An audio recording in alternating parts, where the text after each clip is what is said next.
بچه هاتون چطوره؟ من امیرعلی هستم و الان با یه ویدیو خیلی جذاب از کانال امیر ورس پارسا.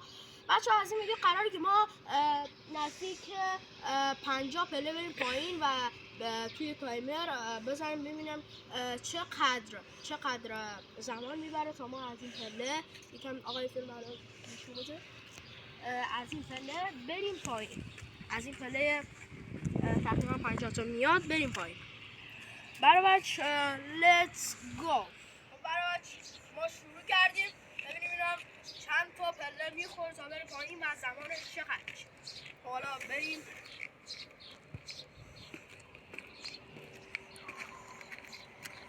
حالا 13 ثانیه برده.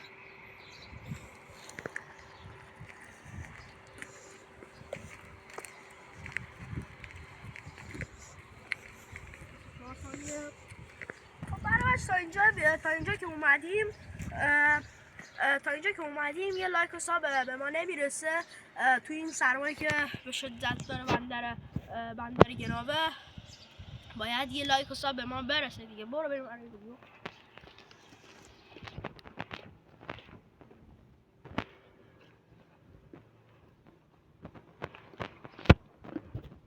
حالا که یه دقیقه گذشته.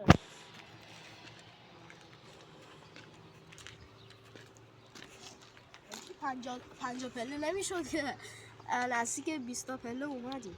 20 تا پله داریم. یه دقیقه و 10 ثانیه.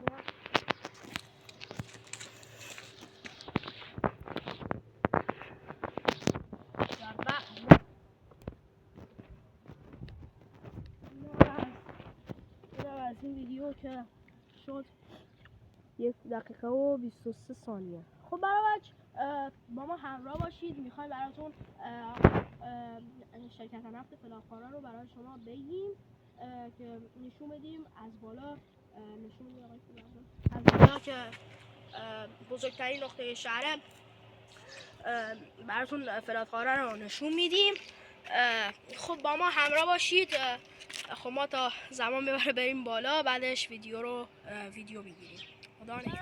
میریم بهتون کلا فلافکارا رو اگر بتونیم از اینجا بزرگترین جایی که بزرگترین نقطه شهرمونه که میتونیم بهتون فلافکارا رو نشون بدیم اینجا هستش. ما بیان اینجا که هستش زمین چمنشونه. زمین چمنی که نزدیک 10-20 سالی میشه که دارنش زمین چمن رو و بهش رسیدگی میکنن. و اونجایی که اونجا رستورانشونه که خیلی بزرگ به نظر میاد. اونجا سینما هستش و اونجا که هست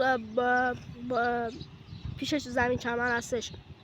اونجا هم خوابگاهه و خیلی چیز توی شرکت نفت هست که من بهش خبر ندارم و دوست دارم بهتر بدونم و برم داخلش. اگر تونستم یه ویدیو میگیرم و میرم داخل شرکت نفت. خب برای تا اینجایی که ویدیو با من بودید خیلی متشکرم. تا ویدیو بعد، خدا نگهدار.